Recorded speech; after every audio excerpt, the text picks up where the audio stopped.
Good morning, children. Botany first year English medium. Same fifth chapter continuation.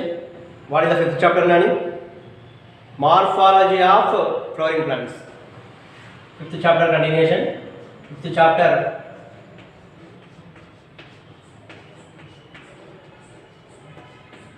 Morphology of flowering plants. Morphology of flowering plants. ముఖ్యంగా ఈ morphology of flowering ప్లాంట్స్లో నిన్నటి క్లాస్లో yesterday class we discussed about the stem modifications. What are the modifications of the stem, especially underground stem, tendrils, thorns, phyllocysts, cladophylls, bulbils, runners, stolons, offsets, suckers. These are the stem modifications. So far we discussed in yesterday class. Now today class we are going to start in fifth chapter. One of the new topic is there, that is about leaf.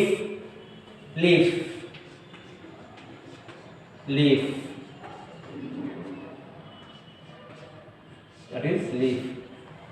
So here leaf is generally the leaves that are lateral.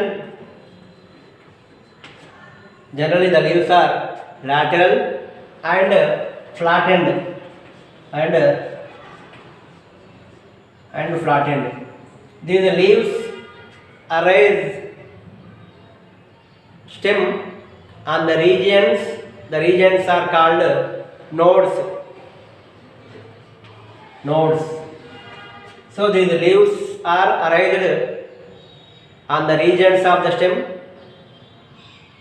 The regions which are present on the stem, that are called nodes.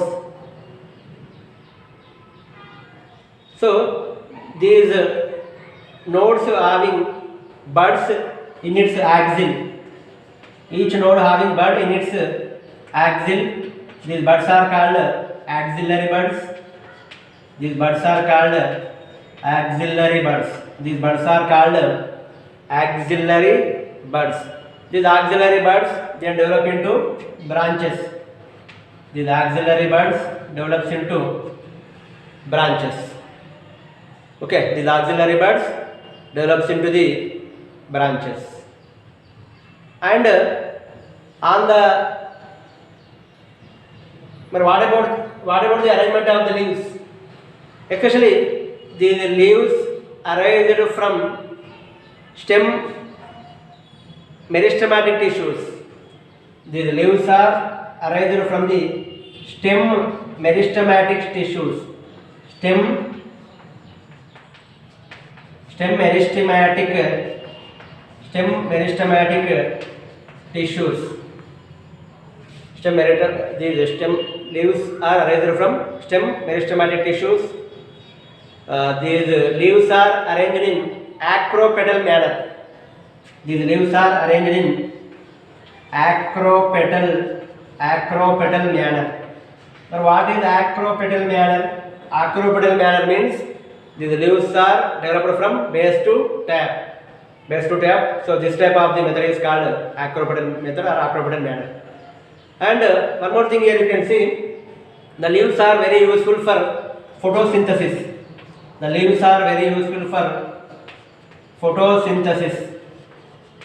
The main photosynthetic parts are roots only. Roots able to perform photosynthesis. And here you can see the leaf mainly contain three parts. If you see the parts of a leaf,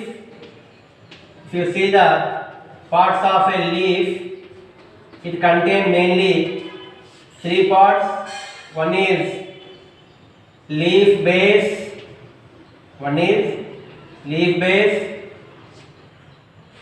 Another one is petiole. The third one is leaf lamina.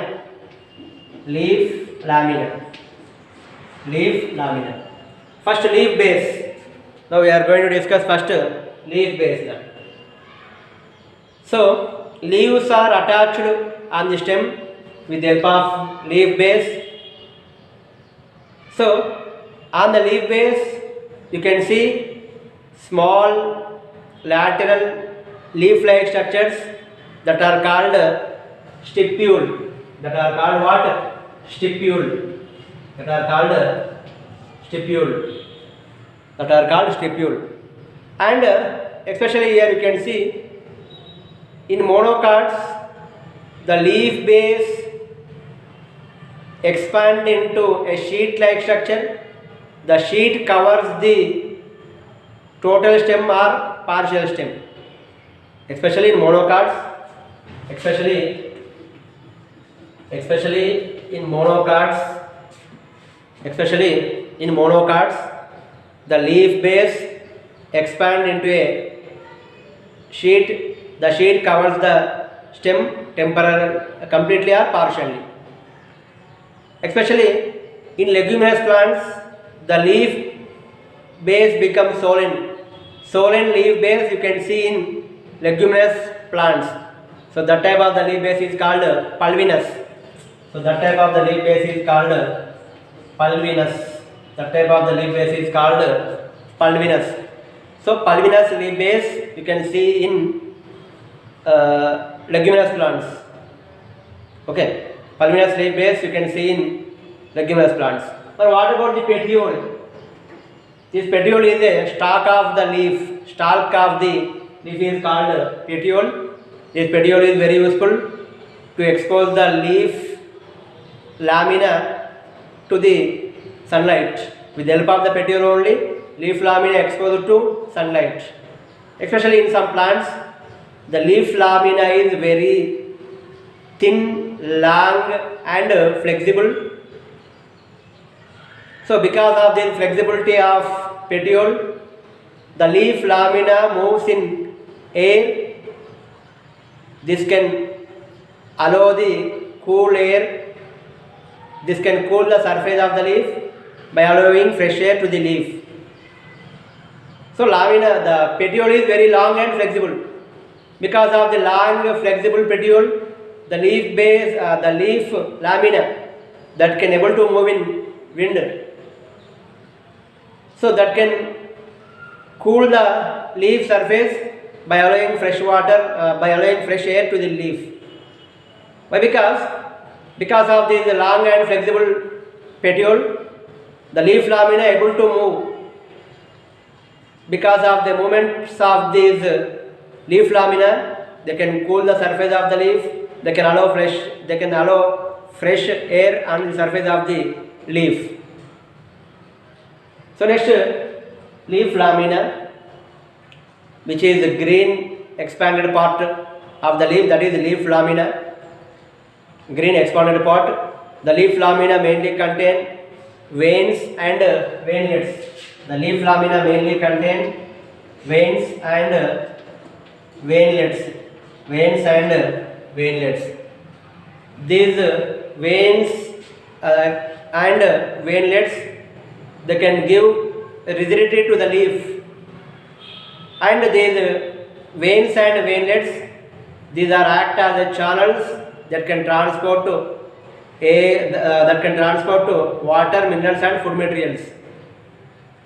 So especially in the veins, one middle vein is very prominent, that is called midrib. These veins mainly that can give rigidity to the leaf, and these veins especially, these act as channels which can transport water, minerals and food into the leaf. So this is about the leaf lamina. So these are the three parts. You have to you can remain these three parts. So with the diagrammatical explanation you can see what are the three parts.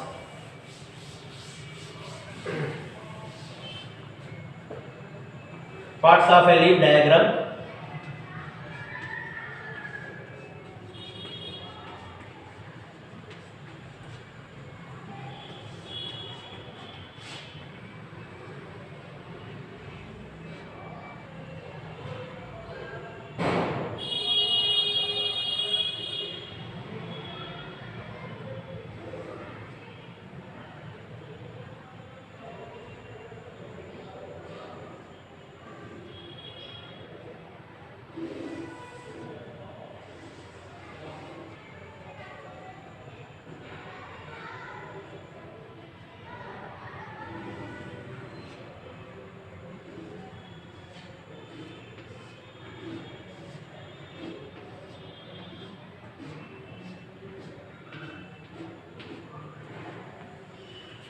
Here you can see learning.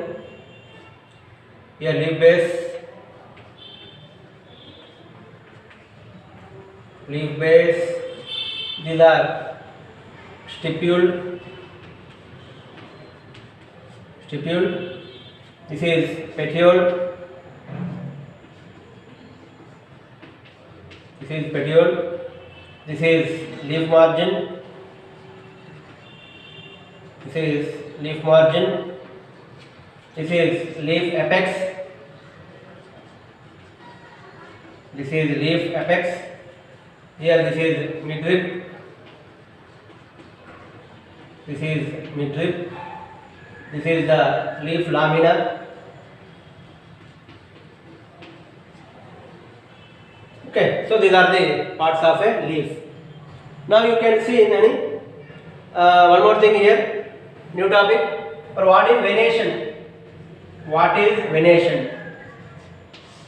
What is venation? Venation means the arrangement of veins and veinlets on the leaf lamina is called venation. So this venation is mainly two types. One is parallel venation, another one is reticulate venation. The venation is mainly two types. One is reticulate venation. One is reticulate. One is reticulate venation. Another one is parallel venation. Parallel venation. Or what is reticulate venation? Especially this is the reticulate venation that here. So what is reticulate venation? In that reticulate venation, the veins or veinlets are arranged in a net-like structure. Reticulate venation. This is the reticulate venation. So this leaf is also example to the reticulate venation. So here you can see veins and veinlets are arranged in a net-like structure. So this type of the arrangement of veins and veinlets in net-like structure, that is called reticulate venation. Best example, dicots. All dicots, they are in reticulate venation. All the dicots. But what is parallel venation? What is parallel venation? What is parallel venation?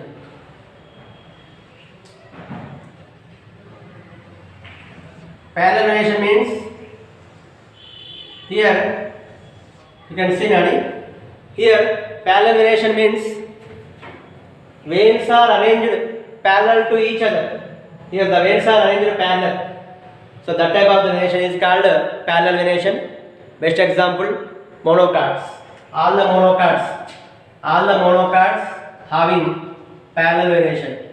All the monocots exhibit parallel venation. So this is a venation. One is reticulate venation, another one is parallel venation. So this is reticulate venation. This is reticulate venation. This is parallel venation. Parallel venation. Okay, reticulate venation and parallel venation. Reticulate venation example, all the monocots. Parallel venation example, reticulate venation example, all the dicots. Parallel venation example, all the monocots. Okay, once again you can see now these are the parts of a leaf. Here you can see this is the stem part. Here leaf is attached to the stem, especially at the leaf base. At the leaf base, the leaf is attached with the stem. Near the leaf base you can see small leaf-like structures that are called stipules. Here this is the stalk-like structure, this is the petiole. Here you can see this is the leaf apex, this is the leaf margin. Here the total surface area of the leaf is called leaf lamina. In the middle one prominent vein is there, that is midrib. Remaining small veins and veinlets are there. So this is about the parts of a leaf. So next venation. So this type of the venation we call reticulate venation. So this type of the venation we call parallel venation. So children, today we completed parts of a leaf and venation. In tomorrow class we are going to discuss about the modifications of the leaves. Thank you children.